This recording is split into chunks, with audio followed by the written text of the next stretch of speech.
হাটের শেষে পলাশ আর সুধাবুড়ো বসে আছে বাঁশের মাচাতে। গ্রামের কিছু ছোকরা বৃদ্ধ মিলিয়ে হয় এই আড্ডাটা, কিন্তু আজ কারোর পাত্তা নেই।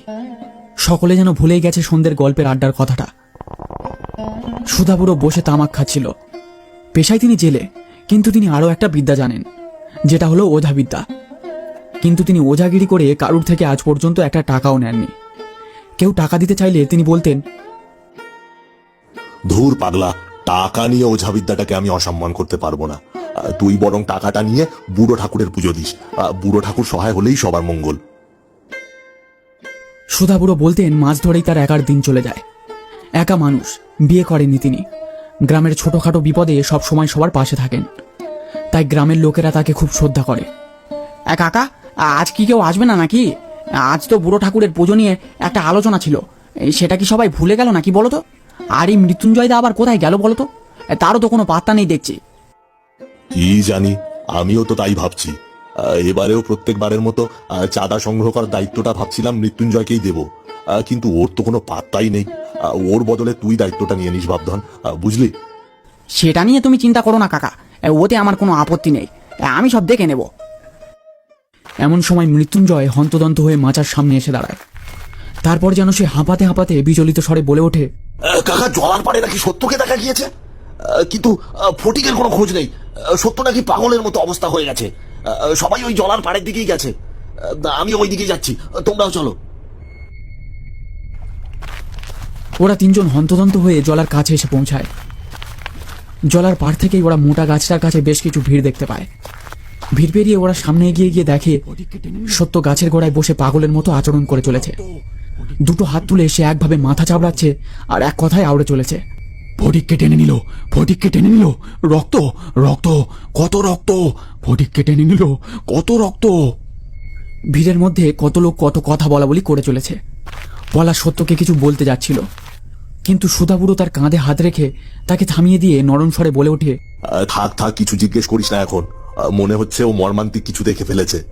ওকে আর ঘাটিয়ে লাভ নেই, তুই বরং নরেনকে সামলা। নরেনের চোখে জল। মনে মনে সে প্রচন্ড কষ্ট পেয়েছে এই আকস্মিক দুর্ঘটনায়। কষ্ট পাওয়ারই কথা, ফটিক যে তার অনেক দিনের পুরনো মাছ ধরার সঙ্গী ছিল। হঠাৎ করে কি থেকে যে কি হয়ে গেল।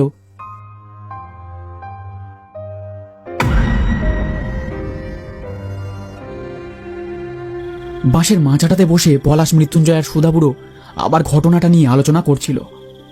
আসলে এমন কিছু হয়ে যাবে তারা ঠিক বুঝে উঠতে পারেনি।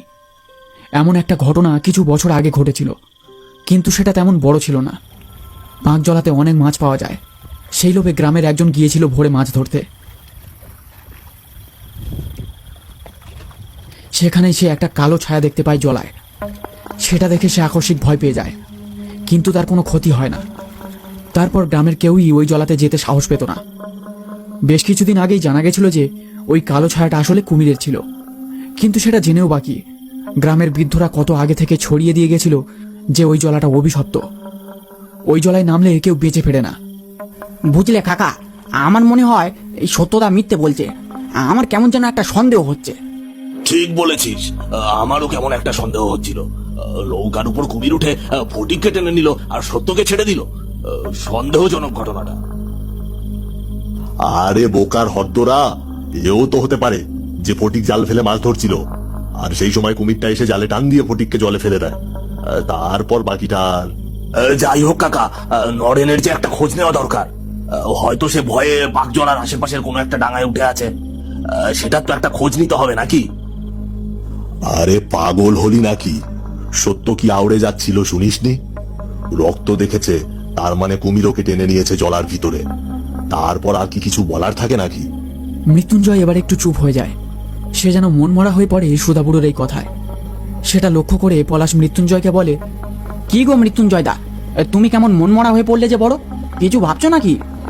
আমাকেই তো ভাবতে হবে, তোদের আর ভাবনা কিসের? সুধাবুড়ো এই কথাটা শুনে একটু অবাক হয়ে যায়।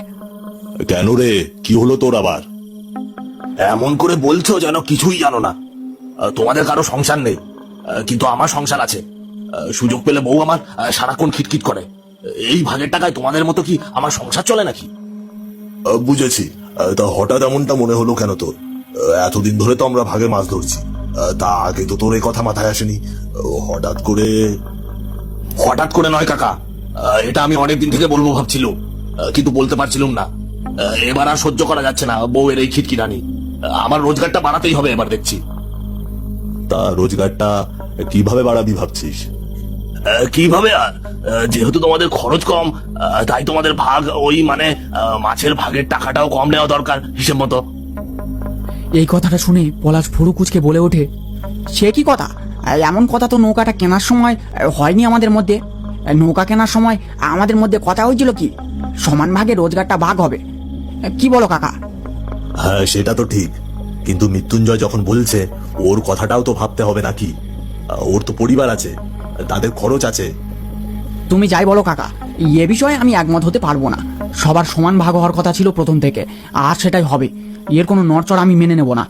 আর নৌকাটা কেনার সময় তখন মনে ছিল না পরিবারের কথা? হ্যাঁ। পলাশের এমন কথা শুনে মৃত্যুঞ্জয়ের রাগে গা জ্বলে ওঠে। সে কটাক্ষ দৃষ্টিতে পলাশের দিকে তাকিয়ে দেখে, তারপর সুধাবুড়োকে উদ্দেশ্য করে বলে ওঠে, তাহলে আর কি, উপার্জন বাড়ানোর জন্য আমাদের বেশি বেশি মাছ ধরতে হবে।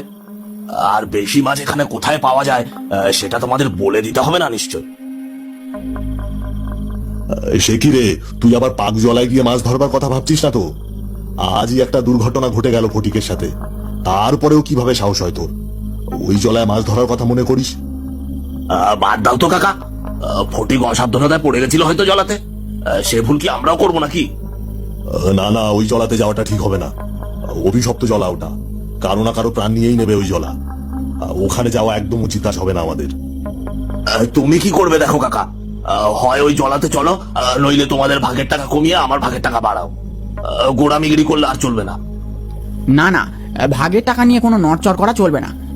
কাকা, তুমি বরং রাজি হয়ে যাও, ওই জলাতেই মাছ ধরতে যাব আমরা এবার থেকে। তোরা যখন মত বানিয়েই ফেলেছিস, তখন আর কি করার। ঠিক আছে, কাল ভোরেই তাহলে যাওয়া হবে পাকজলার দিকে। শুধু বুড়ো ঠাকুর রক্ষে করলে হয়। ঠিক আছে কাকা, তাহলে ওই কথাই রইল। কাল থেকে পাকজলাতে মাছ ধরা হবে, কিন্তু কাল একটু তাড়াতাড়ি বেরিও। রাতে বেরিয়ে সকাল সকাল ফিরে আসা যাবে জলা থেকে।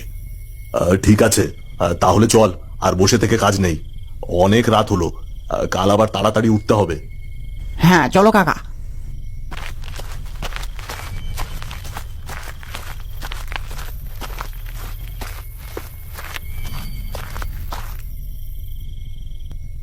রাতে শোবার সময় সুধাবুড়ো পাঁক জ্বলার কথা ভাবতে ভাবতে একসময় ঘুমিয়ে পড়ে।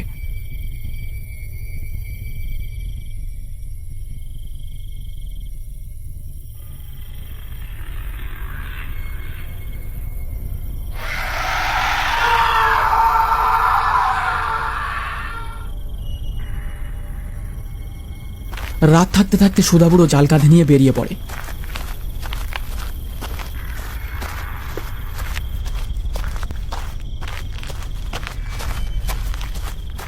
নদীর ঘাটে পৌঁছে সুধাবুড়ো দেখে পলাশ আর মৃত্যুঞ্জয় দাঁড়িয়ে আছে ঘাটে।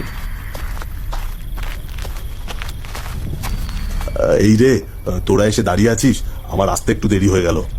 যাকে চল চল, তাড়াতাড়ি ফিরে আসতে পারলেই বাঁচি। তারপর নৌকাতে বসে সুধাবুড়ো বুড়ো ঠাকুরের নামে প্রণাম জানায়।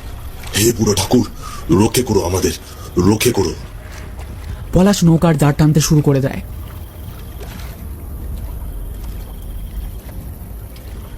চারিদিকে একটা ঠান্ডা হাওয়া বয়ে চলেছে। নৌকাতে মৃত্যুঞ্জয় বসে কি যেন একটা ভেবেই চলেছে। সেটা পলাশ দাঁড় টানতে টানতে লক্ষ্য করে। কি গো মৃত্যুঞ্জয় দা, অমন বসে থাকলে হবে?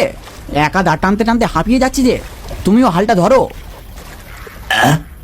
হ্যাঁ, আরে চলেই তো এসেছি, আর মাত্র একটু পথ। তুই বাকিটা টান না, ফেরার পথে আমি হালটা ধরবো না হয়। পলাশের এবার একটু রাগ হতে শুরু করলো। নিজে ডেকে আনবে, আবার কাজের বেলা অষ্টরম্বা। কিন্তু দেখো, বাবুর ভাগের টাকাটা আবার বেশি চায়। হ্যাঁ,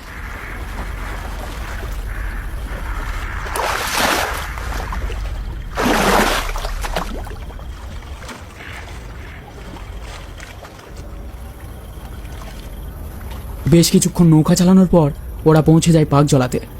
পাকজলার চারিদিকে যেন ঘুটঘুটে অন্ধকার হয়ে রয়েছে। পলাশ দাঁড় টানা বন্ধ করে জালটা তুলে নেয় হাতে। কাকা, আমি এখানে জালটা ফেলছি, তোমরা একটু চারিদিকে লক্ষ্য রেখো। কুমির দেখা পেলে জালটা ঝটপট তুলে নিতে হবে। আচ্ছা। মৃত্যুঞ্জয় তখনও স্থির হয়ে বসে রয়েছে। তার যেন কোনো ভয় নেই, চোখে মুখে একটা কুটিল ভাব প্রকাশ হয়েছে তার তখন। পলাশ তখন জালটা সাজিয়ে নিয়ে ছুড়ে দেয় জলাতে। নৌকার উপর রাখা লণ্ঠনটা তখন মিটিমিটি জ্বলছে। চারিদিকে একটা ঠান্ডা হাওয়া বয়ে চলেছে। মৃত্যুঞ্জয় চারিদিকে দেখে চলেছে এক কুটিল দৃষ্টি নিয়ে। সে যেন কারোর উপস্থিতির অপেক্ষায় আছে। চারিদিকে দেখতে দেখতে হঠাৎ সুধাবুড়োর চোখ একদিকে গিয়ে আটকে যায়। দূরে ওটা কি দেখা যাচ্ছে?